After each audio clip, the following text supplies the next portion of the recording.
They weren't shaped by logic or market trends. They were sculpted by madness, genius, or both. Wild curves, impossible angles, and designs so strange they still make jaws drop decades later. Untamed, unforgettable, and completely unfiltered.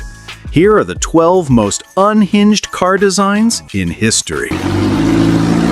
Oh, no, he hasn't. In the strange and restless dawn of the 1970s, when car designers were still fueled by moon landings, pop art, and a fearless belief that anything was possible, Ferrari and the famed design house Pininfarina dared to ask a question so bizarre it felt almost rebellious. What if a race car didn't look like a car at all? What if it looked like it had dropped from deep space, shaped not by human hands, but by the winds of an alien world? Their answer was the Ferrari 512S Modulo, a machine so radical, so impossibly strange, that even today, half a century later, it feels like a glitch in the history of automotive design, a shard of another reality that somehow slipped into ours. To say the Modulo was low is to undersell the shock people felt when they first saw it. This wasn't just a sports car trying to hug the asphalt. It was a car that looked like it had been flattened by gravity itself, sitting so close to the ground it seemed almost to scrape the curvature of the earth. Its body was a single wedge, as if sliced from a block of silver by an impossibly precise blade, tapering to a point so sharp you almost worried it could cut the air in two. It wasn't just wide, it sprawled, an unapologetic slab of metal and glass stretching across the pavement like it was claiming territory. And then there were the wheels, partially covered by the body itself, peeking out from under the panels like an afterthought. They made the Modulo look unfinished, as if it had been abandoned halfway through construction, or like it had been built by beings who had heard what a car should look like, but had never actually seen one. Instead of doors, you entered by sliding the entire glass canopy forward, stepping into the cockpit like strapping into a starfighter. And inside? The view was surreal, a cocoon of glass and metal where the road disappeared beneath your feet and where the horizon seemed to stretch out forever. Yet the Modulo wasn't a mere showpiece built from cardboard and hope. Beneath that alien shell beat the genuine mechanical heart of a Ferrari 512S race car, a monstrous 5-liter V12, an engine born to scream down Mulsanne straights and chase Le Mans glory. The Modulo could actually run, and it did move under its own power. The idea that something that looked so absurdly futuristic, so defiantly impractical, could also thunder to life with 550 horsepower was more than shocking. It felt like a dare to everything that had come before. To see it driving, barely inches above the tarmac, was to watch a hallucination made real. It had a top speed rumored to brush 220 miles per hour. But in truth, it barely mattered. The Modulo looked fast even when standing still, like it might float off the ground if the breeze got too strong. Its presence wasn't just futuristic, it was provocatively wrong, unsettlingly otherworldly, as if it was never meant for human eyes. People didn't just look at the Modulo, they stared, unable to decide if it was hideous or beautiful, genius or madness, and that was precisely the point. Pininfarina's designers knew it was ridiculous, but they didn't care. This was a manifesto, a statement that design could be art without compromise, that a car didn't have to be practical or logical or even entirely functional. In the era of tightening safety standards and emissions rules, where most manufacturers were bracing for a future of constraints, the Modulo was an unapologetic middle finger to conformity. It was too low to ever survive a speed bump, too extreme to ever meet pedestrian safety laws, too wide to park anywhere useful, and too hot inside to drive for more than a few minutes without turning the cockpit into a sauna. But it existed anyway because someone had the audacity to say, why not?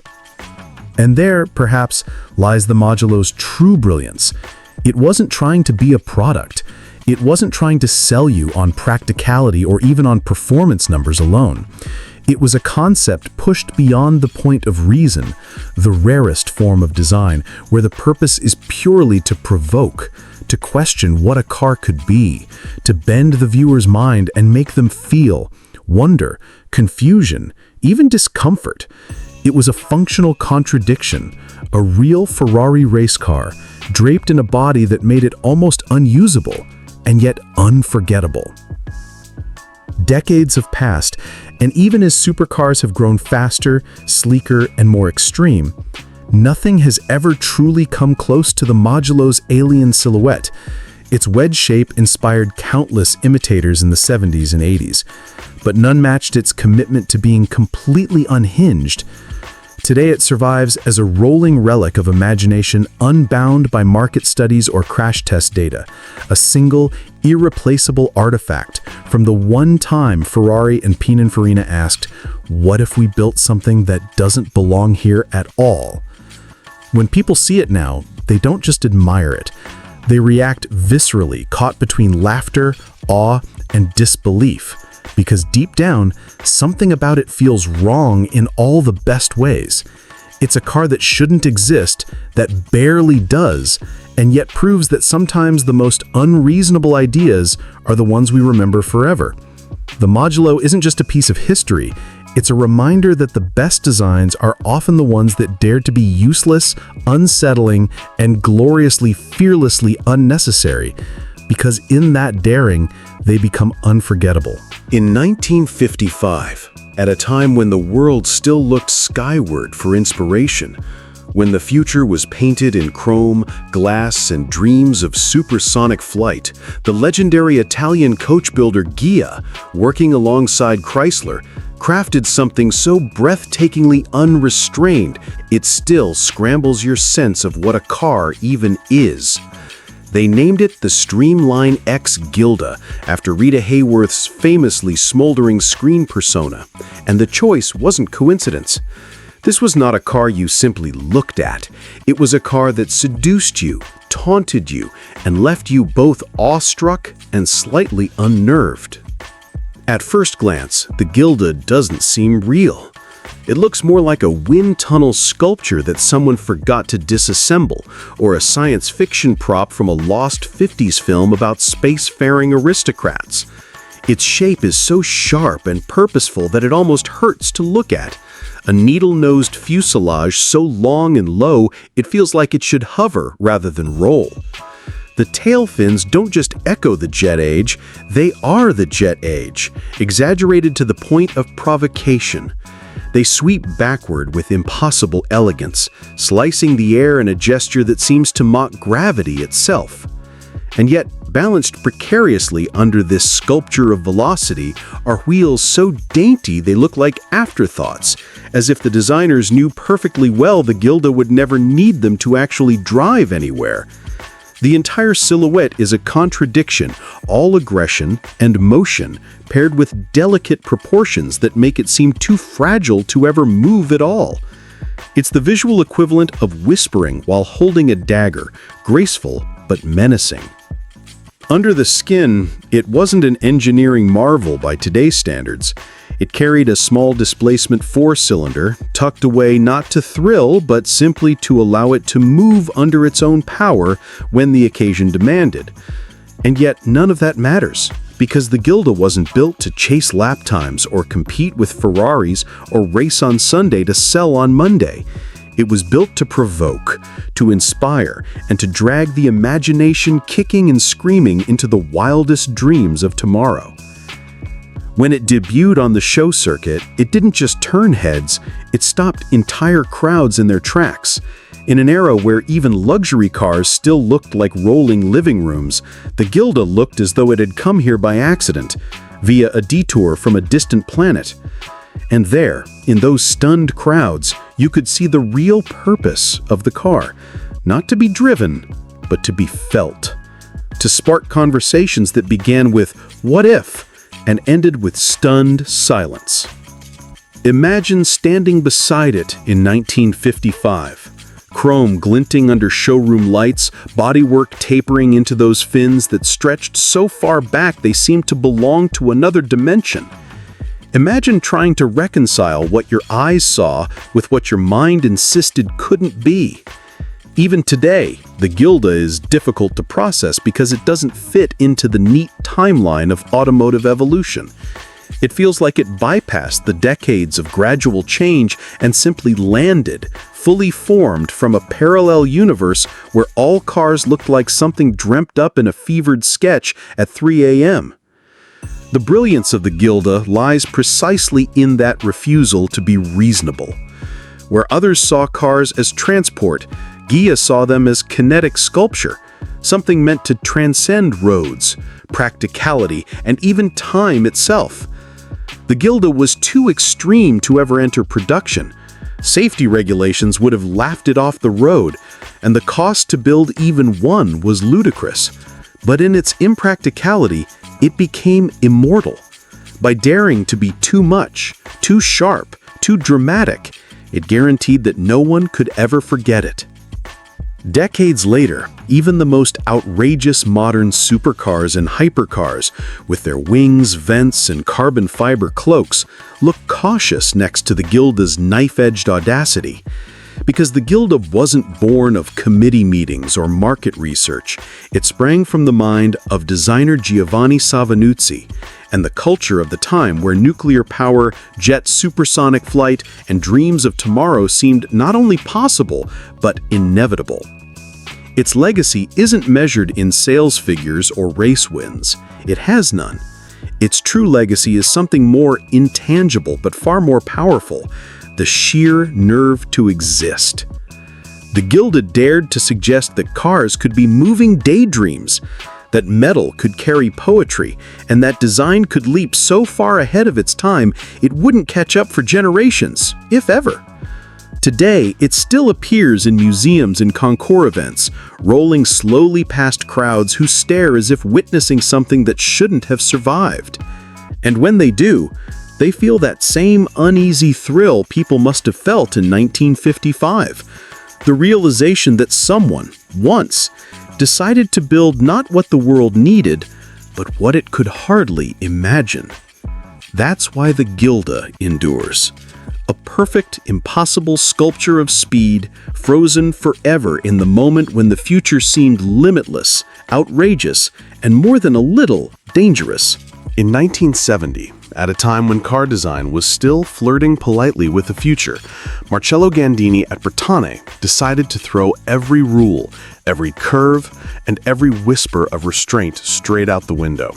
And what emerged was the Lancia Stratos Zero, a machine so uncompromisingly alien it still looks like it drove straight out of a fever dream.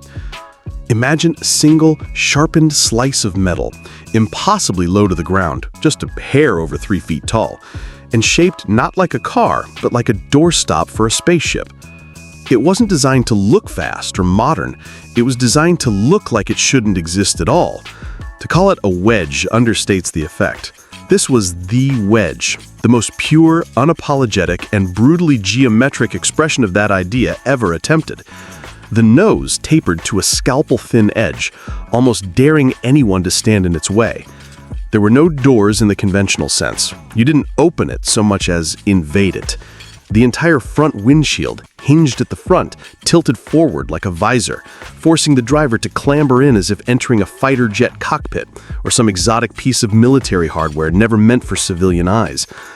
From every angle, the Stratos Zero was defiantly wrong by the standards of its era, and yet so right as an object of design rebellion. Its wheels were pushed absurdly to the corners, its body almost completely flat on top, and the cabin was so low and dark, it felt like you'd crawl inside and disappear. Visibility was nearly theoretical, comfort was non-existent.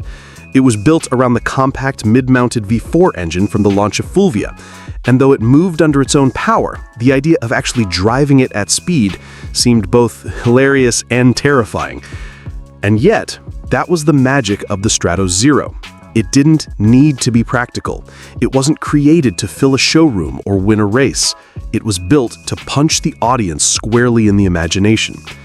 When it debuted at the Turin Motor Show, it wasn't just another concept car. It was a design grenade, detonating every expectation of what a car could look like.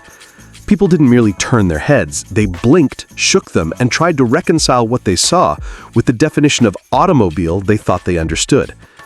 Marcello Gandini had already proven himself a master of sharp-edged drama with the Lamborghini Miura and later the Countach. But the Stratos Zero made even those icons seem sensible by comparison. It distilled the wedge shape to its most extreme, so uncompromising that it felt almost hostile to the idea of normal driving. It was an object that looked better standing still than moving, because standing still gave you time to take in its wild, absurd silhouette, a shape so aggressive it seemed to cut the air even at rest. And incredibly, it did actually drive, as a few stunned journalists witnessed. Watching the Zero slink across the floor, engine buzzing somewhere deep inside that slab of metal, must have felt like seeing a creature from another planet come alive. It didn't need speed to intimidate. Just the fact that it moved at all was enough to rattle anyone who saw it. The Zero never made it to production. It couldn't have. Its purpose was never to be built in numbers, but to change minds, spark conversations, and make the automotive world realize that the future didn't have to be a gentle evolution of the past. It could be a ruthless break from it. Decades later, nothing has ever really matched its sheer audacity. The Stratos Zero remains an enduring, impossible provocation, a concept car that didn't ask for approval and didn't care if it got it. Even now, it feels both impossibly old and permanently futuristic, the kind of artifact that seems destined to remain ahead of its time forever. It is, and always will be, the sharpest, boldest wedge ever carved into the history of automotive design. A perfect example of what happens when someone decides a car doesn't have to look like a car. In 1938, in an era when automobiles largely adhered to conservative designs marked by upright grilles, protruding fenders, and obvious mechanical components, the Phantom Corsair emerged as a dazzling anomaly, an extraordinary vision that seemed to leap decades into the future. It was a car not simply designed to transport, but to mesmerize and challenge the very notion of what a car could be. Conceived and brought to life by Rust Heinz, heir to the Heinz ketchup empire, and executed with masterful craftsmanship by the renowned coach builder Bowman and Schwartz, the Phantom Corsair was a singular marvel, part art, part engineering, part enigmatic dream. From the moment you set eyes on the Phantom Corsair, it's impossible not to be captivated by its fluid, sculptural form. Unlike the boxy, segmented vehicles of the late 1930s, this machine was a seamless expression of aerodynamic elegance. Its bodywork, painted in a deep, glossy black that almost seemed to absorb light, flowed smoothly from front to back, devoid of the separate fenders and running boards that dominated automotive design of the time.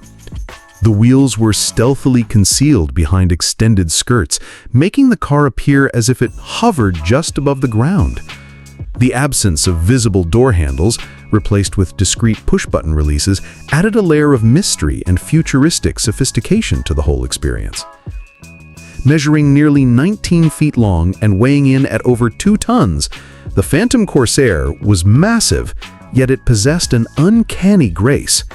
Its low-slung stance and wide body gave it the presence of a predatory creature, crouched and ready to pounce. The smoothness of its exterior was a bold statement of aerodynamics long before wind tunnel testing became standard practice in car design. While many vehicles of that era looked like they were composed of assembled parts, the Corsair was a singular, flowing entity that seemed to defy the conventions of form and function. Inside, the interior was equally extraordinary and ahead of its time. The cabin was arranged in a peculiar 2+4 seating layout, with 2 broad seats up front and 4 narrower seats behind, separated by a central console or tunnel, allowing 6 occupants in total, a rare configuration that blended luxury with a hint of exclusivity. The dashboard was inspired by airplane design, featuring airplane-style toggle switches and gauges that seemed more fitting for a cockpit than a car. Every detail suggested that this was not a machine meant for ordinary roads, but rather a vessel designed for the elite traveler or the visionary futurist. Underneath the sleek exterior lay a modified Cord V8 engine, delivering around 190 horsepower, a respectable figure for its time. capable of pushing the Corsair to speeds over 110 miles per hour. While not a racing car, it was no slouch either, especially considering its size and the era's technological limits. Yet despite its power, the sheer mass and width of the Phantom Corsair made it somewhat unwieldy, less suited for narrow or winding roads, further limiting its practical appeal. Rust Heinz's ambition was to produce a limited series of these futuristic automobiles, aiming to prove that American design and engineering could rival Europe's finest. Priced at an astounding $12,500, an astronomical sum in 1938, the Phantom Corsair was never destined for mass-market success. It was a luxury item for the boldest, wealthiest clientele, an exclusive statement of innovation and elegance. Tragically, Rust Heinz's untimely death in a car accident at the tender age of 25 extinguished the drive behind the project.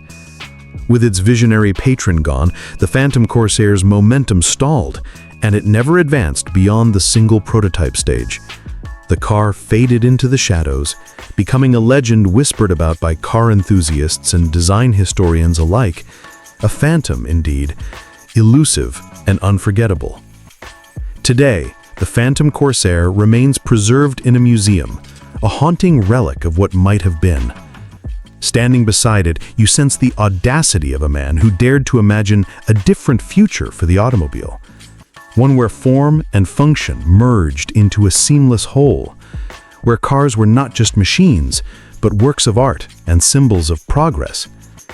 The Phantom Corsair's dark, glimmering form still captivates visitors, a testament to a forgotten moment when the boundaries of design were pushed so far that the car seemed more like a living, breathing creature from a noir-infused dreamscape than merely a vehicle.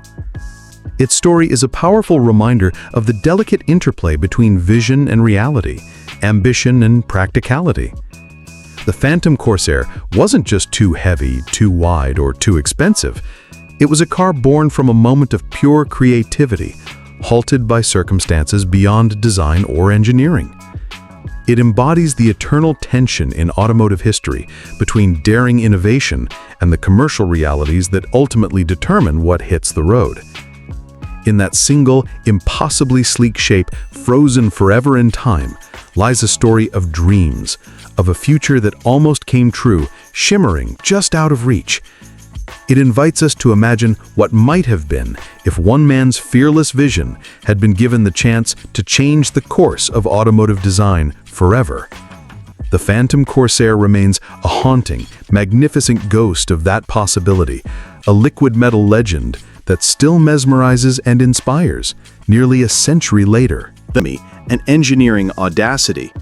While many consider it a joke or a rolling hazard, the Robin story is far richer, revealing a fascinating tale of tax laws, clever engineering shortcuts, and a stubborn spirit that captivated thousands of drivers despite its glaring flaws.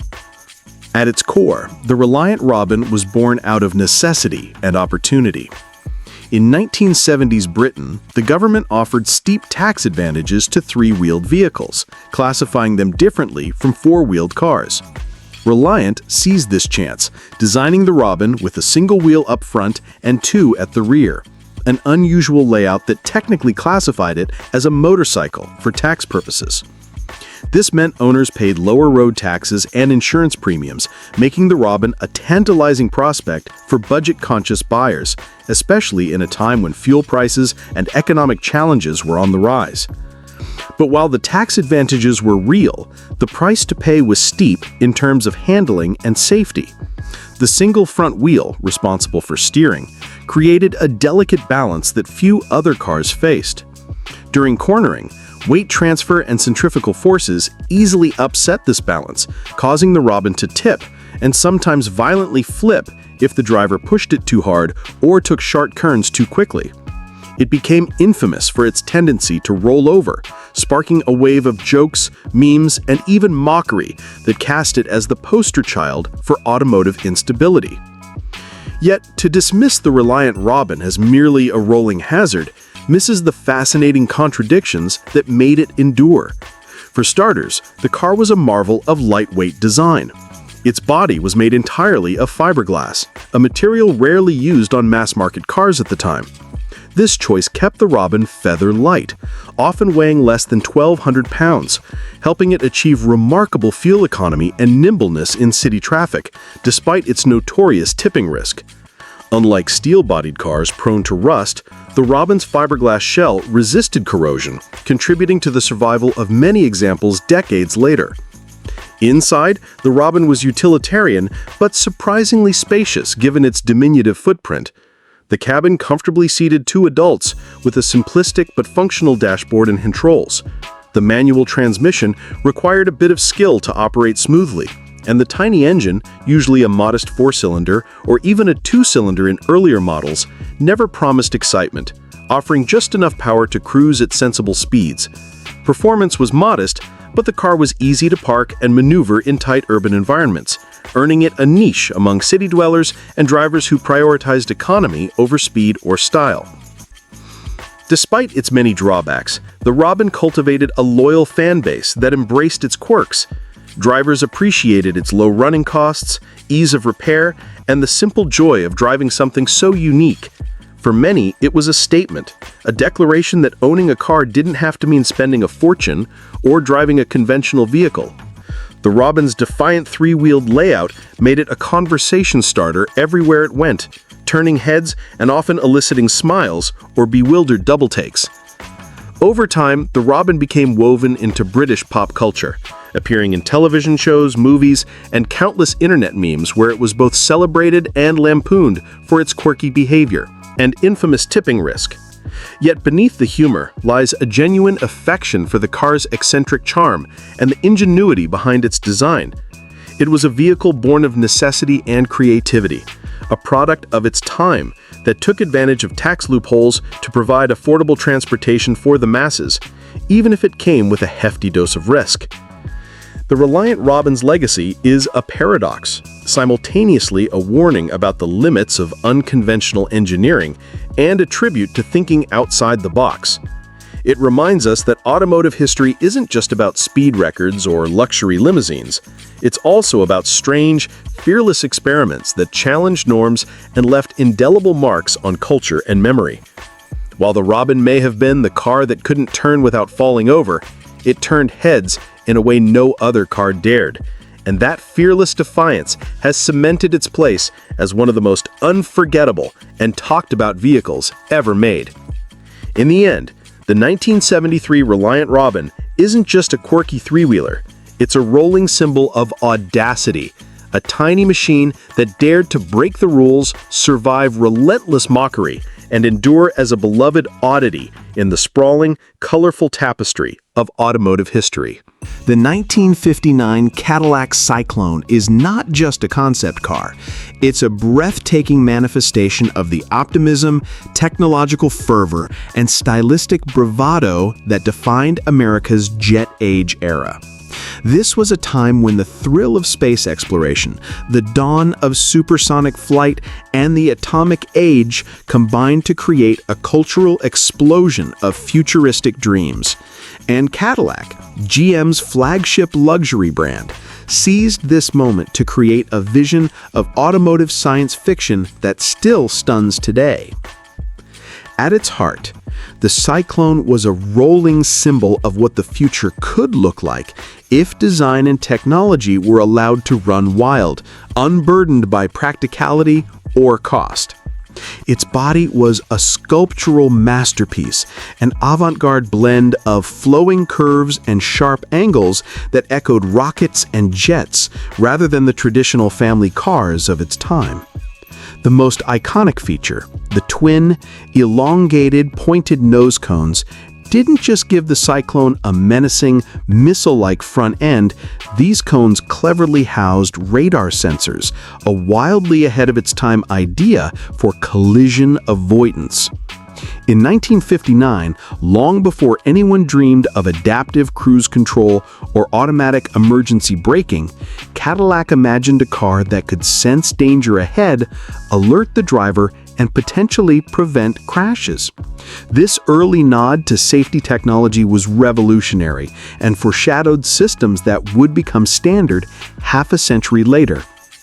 Stepping inside the Cyclone was like boarding a spacecraft rather than entering an automobile.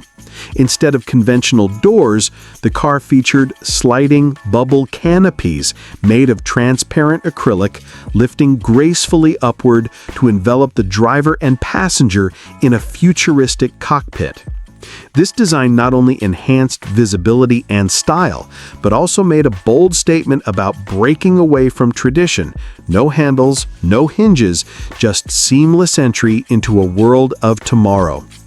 The interior's instrumentation resembled aircraft controls more than a dashboard, complete with futuristic gauges, toggle switches, and a joystick replacing the traditional steering wheel, emphasizing the Cyclone's identity as a vehicle born from aviation and space-age influences. The body itself was crafted from polished aluminum and fiberglass, materials chosen for their futuristic appeal and lightweight properties, while the car's low aerodynamic profile was a sharp departure from the bulky land yachts common in the late 50s. Its aggressive fins, sweeping taillights, and jet-inspired design cues made even other extravagant 50s Cadillacs appear conservative in comparison.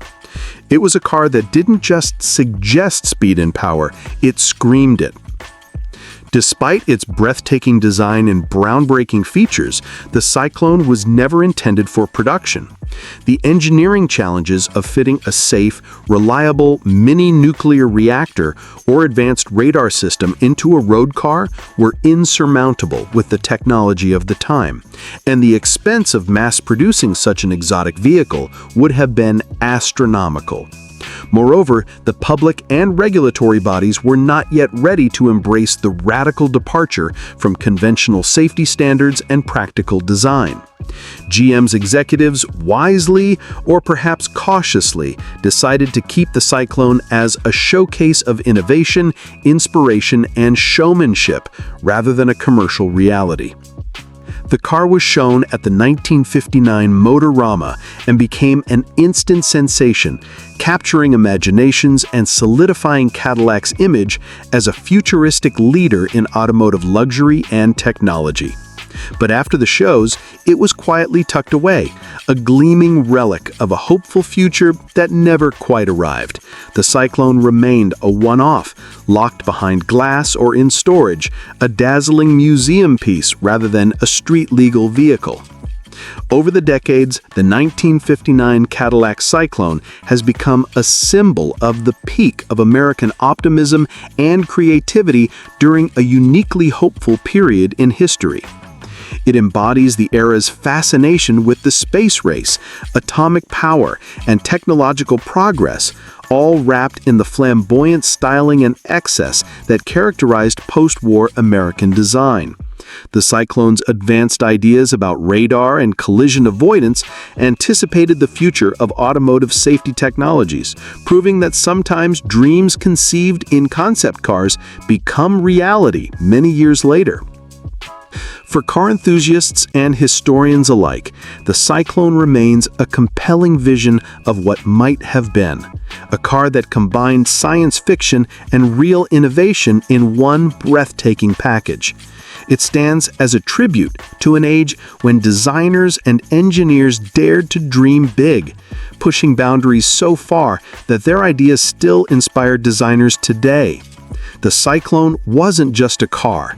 It was a rolling piece of art and a crystal ball into the future, forever frozen in time as a spectacular emblem of mid-century ambition, elegance, and technological foresight. The 1974 Davis Devon is a wild and wildly ambitious chapter in American automotive history, one that stands apart not just for its unusual appearance, but for the boldness of the vision behind it, and the dramatic rise and fall of the company that created it. At first glance, the Devon looks like it came from another dimension. A three-wheeled car shaped like a futuristic Beetle, or perhaps a streamlined spaceship, its smooth, rounded body so unlike anything else on the road. But beneath this gleaming, almost surreal exterior lies a story filled with soaring dreams, crushing disappointments, and a vehicle that dared to challenge every automotive convention of its time. Milton Davis, the man behind the Devon, was a true dreamer and showman. He envisioned a car that would revolutionize personal transportation, an affordable, fuel-efficient, ultra-modern vehicle that was unlike any traditional sedan or coupe. His idea was that people could embrace the future by driving a car that looked forward instead of backward, breaking free from the boxy, heavy, inefficient cars dominating the roads in the mid-20th century. The Devon's teardrop shape was designed with aerodynamics in mind, long before that became a buzzword in car design. Every curve and contour was intended to slice through the ear with minimal resistance, promising better fuel economy and a smoother ride. The most radical feature was its three-wheel layout, an unconventional design choice that immediately set it apart. Unlike most three-wheelers that placed a single wheel at the rear, the Devon put that single wheel right up front, steering the vehicle, while two wheels supported the rear. This layout was rare and risky, coupled with the ultra-wide single front bench seat that could accommodate 4 people sitting side by side, an arrangement unheard of in automotive design. It made the Devon visually arresting but mechanically problematic. The idea was to foster a new kind of social interaction inside the car, where passengers sat shoulder to shoulder in an almost intimate arrangement, emphasizing a futuristic sense of community and shared adventure on the road.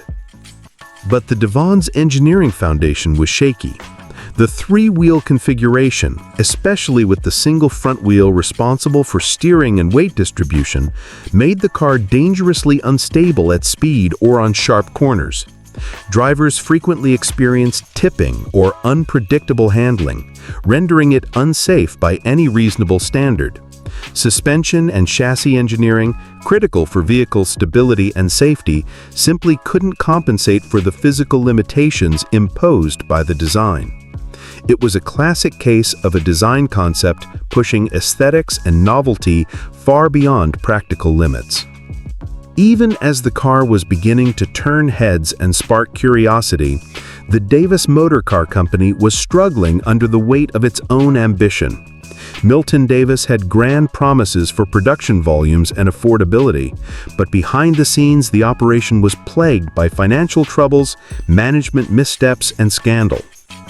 Allegations surfaced about dubious business practices, delays in manufacturing, and failure to deliver on bold promises to customers and investors. Media coverage, initially fascinated by the futuristic Devon, slowly turned skeptical as production problems mounted and the company's credibility faltered. The combination of technical shortcomings and corporate turmoil led to the collapse of the Davis Motor Car Company.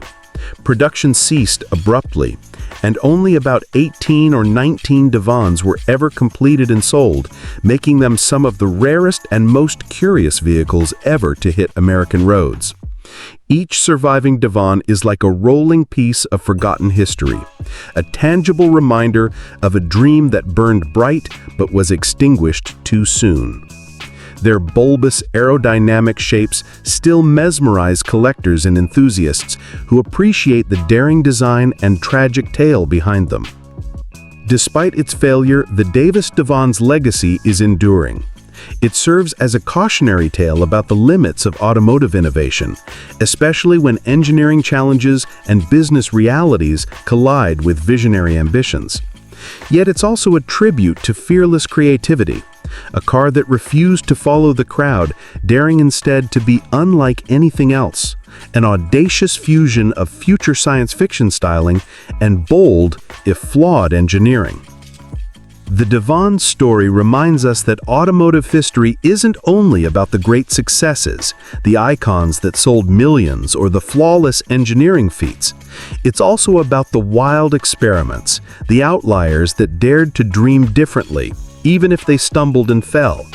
The 1974 Davis Devon is one of those rare, unforgettable anomalies, an alien on the road, a symbol of a time when the future felt limitless, and an example of what can happen when imagination and reality collide with both beauty and chaos. In the end, the Davis Devon remains a symbol of defiant individuality and creative ambition, a reminder that sometimes the cars that challenge our expectations most dramatically become the legends that inspire future generations of designers and dreamers to push boundaries even further. The 1956 BMW 507 Spone Coupe stands as one of the most extraordinary and provocative examples of automotive design experimentation in the post-war era. A vehicle that seems to have sprung not from the well-ordered world of European luxury sports cars, but from the fevered dreams of a visionary coach builder willing to defy every convention known to car design. While the BMW 507, in its original form, was already a masterpiece celebrated for its clean, elegant lines and timeless beauty, this particular version, transformed by the German coach builder Spone, transcended the realm of mere automobile to become something bordering on automotive surrealism. Spone was no ordinary coach builder. They specialized in creating one-off, bespoke bodies that challenged traditional aesthetics and technical norms. Their 1956 reimagining of the BMW 507 was a daring exercise in pushing design freedom to its furthest limits, resulting in a car that looked more like an alien creature crawling out of the depths of a science fiction universe than a refined roadster.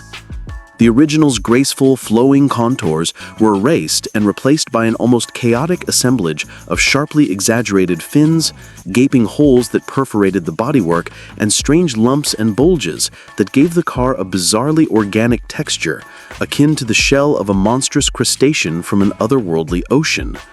The overall effect was disorienting and mesmerizing in equal measure. The car's surface seemed alive, pulsating with unnatural energy, a three-dimensional sculpture in motion, even when stationary. Instead of the smooth, aerodynamic silhouette the 507 was known for, Spone's creation fragmented the viewer's expectations, forcing them to reconsider what a car could be, not just a machine for transportation, but a statement of wild, unrestrained creativity. The windows, the wheel arches, even the grille were reinterpreted as elements of this strange creature, with functional forms melting into abstract artistry. It was as if Spone had taken the basic architectural bones of the BMW 507 and wrapped them in a skin of pure imagination, warping the car's identity beyond recognition. Yet, this explosion of creativity came at a price. The extreme styling was so alien and unsettling that the car rapidly disappeared from public view. It vanished into the shadows of automotive history, tucked away in private collections or forgotten barns, becoming the stuff of legend and whispered rumor among enthusiasts. Its radical departure from traditional design made it difficult to categorize or even accept. For decades, it remained unseen, a specter haunting the edges of classic car culture, simultaneously revered and reviled as a cautionary example of when artistic freedom exceeds practical and aesthetic limits. When it finally emerged from obscurity years later, reactions were as polarized as ever. Some hailed the Spone 507 as a brilliant, ahead-of-its-time masterpiece of avant-garde design, an audacious, uncompromising work of art that challenged norms and dared to be different in a world obsessed with conformity. To these admirers, it represented the boldest kind of automotive creativity, a rolling sculpture that defied the mundane and elevated the car to something transcendent. Others saw it as an aesthetic disaster, a grotesque distortion that betrayed the original BMW 507's spirit of elegance and harmony. For them, it was a vivid example of how unrestrained experimentation can lead to excess, turning beauty into bewilderment. Beyond aesthetics, the Spone 507 also serves as a fascinating historical snapshot of a unique moment in automotive culture, when coach builders could still exercise near total freedom to reinterpret a car's form, before mass production and strict regulations homogenized design and stifled experimentation. It captures an era when car design was still an artisan craft, and the boundaries between engineering, art, and fantasy blurred. The Spone Coupe embodies both the promise and the peril of that freedom, the ability to create something truly original, but at the risk of alienating the mainstream. Today, the 1956 BMW 507 Spone Coupe is prized for collectors, historians, and dreamers alike. It is treasured not only for its rarity, only one exists, but for its power to provoke, inspire, and challenge preconceptions about what a car can be. As a one-off masterpiece, it reminds us that the history of automotive design is not just a tale of smooth curves and perfect proportions, but also one of bold, sometimes unsettling creativity that dares to break the rules. The Spone Coupe stands as a testament to the double-edged sword of design freedom, capable of producing both timeless elegance and radical eccentricity, often within the same chassis. In the grand tapestry of classic cars, the Spone BMW 507 occupies a singular place, a haunting alien crustacean among the sleek sharks of the automotive ocean. It is a reminder that innovation sometimes comes wrapped in mystery and madness, and that the most unforgettable vehicles are often those that leave us unsettled and questioning long after the engine has stopped running. The 1956 BMW 507 Spone Coupe is one of the most extraordinary and bewildering stories in the annals of classic automotive history. A car that embodies the tension between breathtaking design freedom and the risks of unchecked creativity. The original BMW 507 was already a masterpiece of post-war German engineering and styling. A sleek, elegant roadster that combined beauty, performance, and exclusivity. Designed by Albrecht von Goertz and powered by a smooth V8 engine, the 507 quickly became a symbol of sophistication and sporty luxury in the mid-1950s. However, the 507's story took a bizarre and unexpected turn when the German coach builder Spone took one chassis and transformed it into a rolling enigma, forever altering the car's identity. Spone was a small but bold design house that thrived on pushing boundaries, known for creating one-off coach-built cars with wildly unconventional bodywork. Their reimagination of the BMW 507 was nothing short of radical. They stripped the original's graceful and harmonious lines and replaced them with a chaotic ensemble of design elements that defied logic and expectation. The body became a canvas for fins that jutted out at sharp angles, strange holes that perforated the panels, and irregular lumps that seemed to grow organically from the metal, like some strange creature evolving under the influence of science fiction. The overall effect was shockingly alien, as if the car had been pulled from a fever dream or an avant-garde sculpture exhibit rather than a German workshop. The Spone 507 resembled a bizarre crustacean or an armored insect more than an automobile. Its contours shattered into sharp geometric shapes, and its surfaces disrupted by unexpected voids and protuberances. This was not just an aesthetic choice, but a deliberate challenge to conventional automotive beauty, form, and function. Every detail seemed to rebel against expectations. Where the original 507 invited admiration for its refinement, the Spone was an assault on the senses, a rolling puzzle that forced onlookers to reconsider the very definition of automotive design. Because of its extreme and unsettling styling, the car quickly faded from public view. For decades, it remained hidden in private collections or forgotten in obscure corners, becoming a legend whispered about among collectors and historians. It became a cautionary tale about the dangers of too much artistic freedom and the fine line between inspired innovation and design excess. Many regarded the Spone 507 as an example of how creative license can spiral out of control, turning an icon of elegance into a nearly grotesque curiosity. When rediscovered, the car reignited debates among enthusiasts and scholars. Some praised it as a masterpiece of avant-garde coach building, a fearless statement that broke free of conservative automotive traditions. They saw it as a rare artistic triumph, a unique artifact representing a time when coach builders could take bold liberties to express individuality and defy commercial expectations. Others, however, viewed the Spone 507 as a cautionary failure, a reminder that not every experiment succeeds, and that sometimes the quest for originality comes at the cost of harmony, usability, and even basic aesthetic pleasure. More than just a car, the 1956 BMW 507 Spone is a symbol of a chapter in automotive history where design was an artisanal craft, an expressive and sometimes unpredictable art form. It stands as a testament to the thrill and peril of pushing boundaries without restraint, a beautiful but unsettling reminder that sometimes the most fascinating stories emerge not from the flawless masterpieces, but those that dared to break all the rules and wandered into the unknown. Today, the Spone 507 is treasured not only for its rarity, but for its ability to spark imagination and conversation. It challenges us to think about what a car can be. Not just a means of transportation, but a canvas for artistic expression, a reflection of cultural moments, and a mirror to human creativity itself. It remains one of the most bizarre, haunting, and unforgettable coach-built cars in history, forever inhabiting the twilight zone between visionary genius and eccentric excess.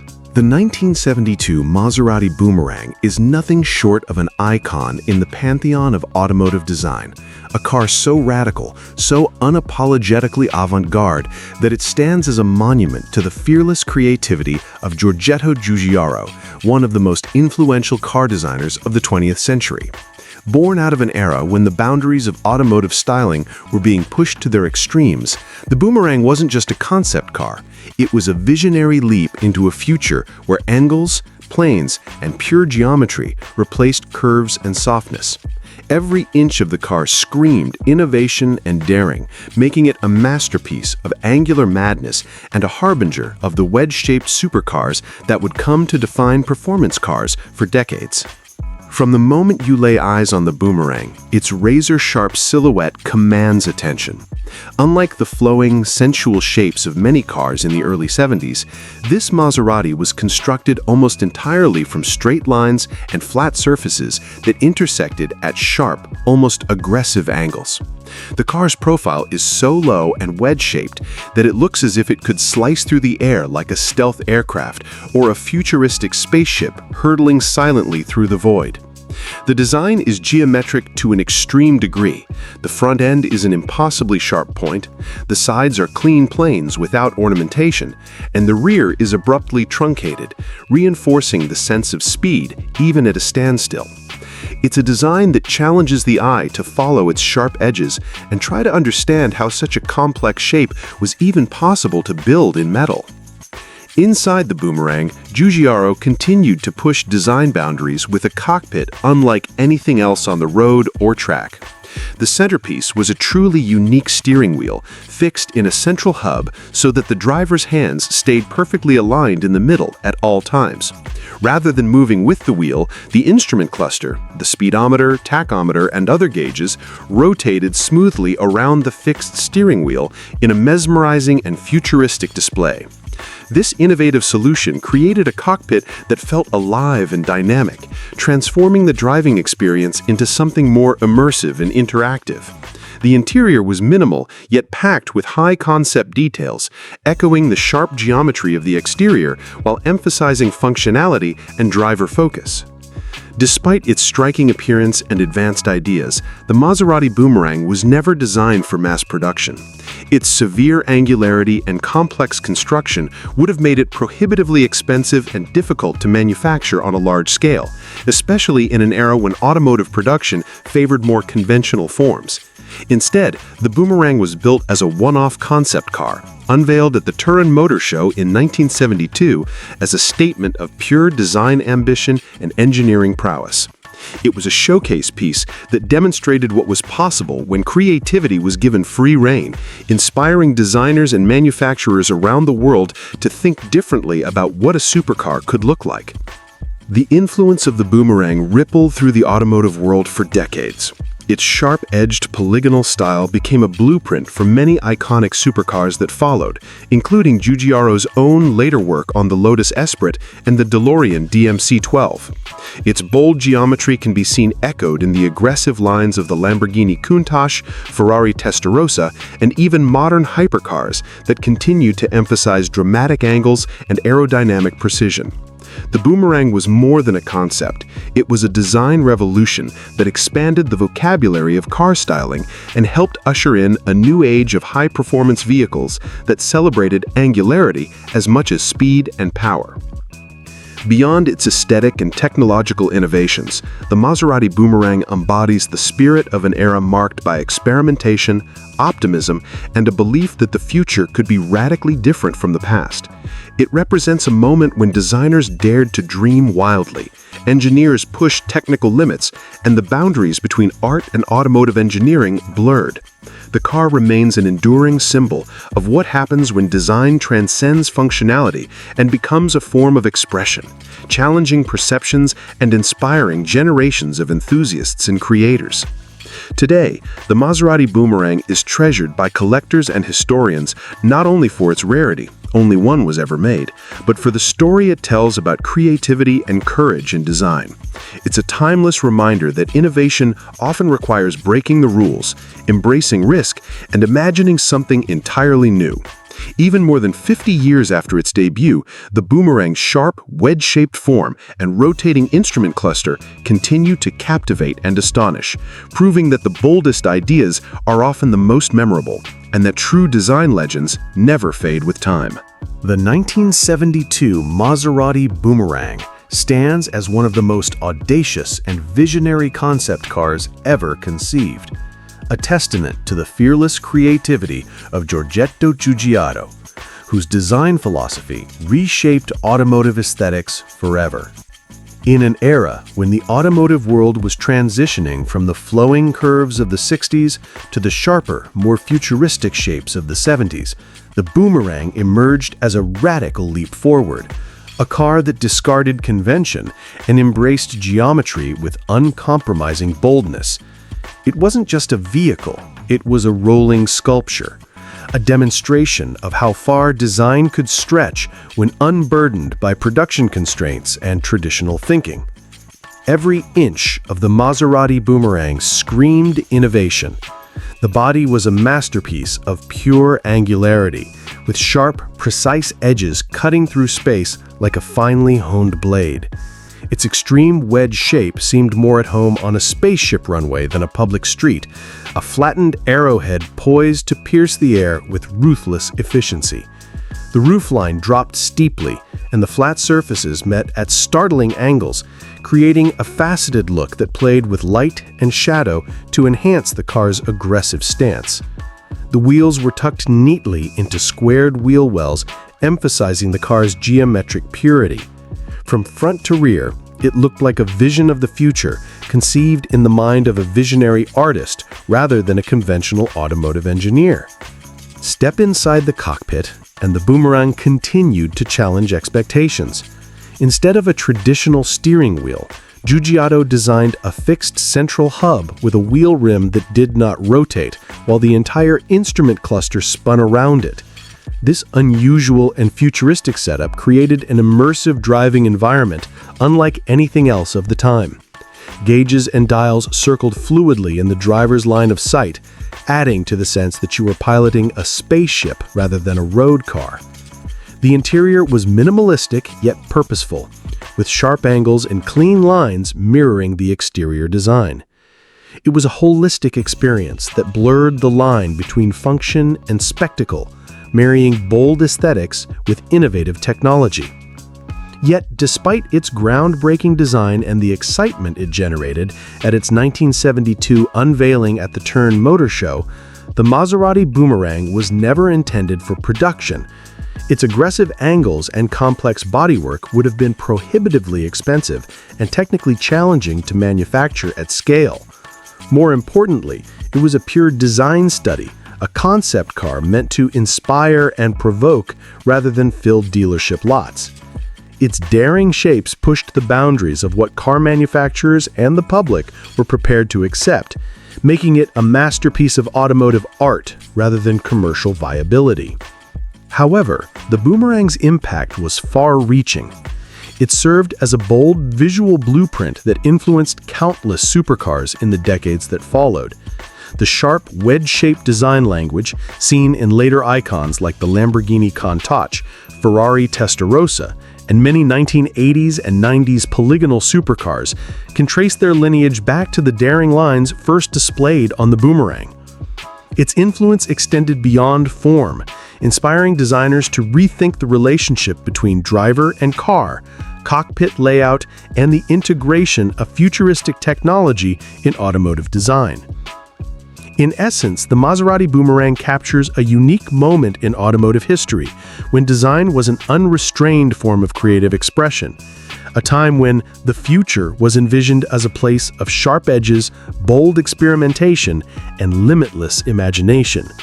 It represents the zenith of Giugiotto's early career, and his ability to marry art and engineering in ways that continue to captivate enthusiasts and designers alike.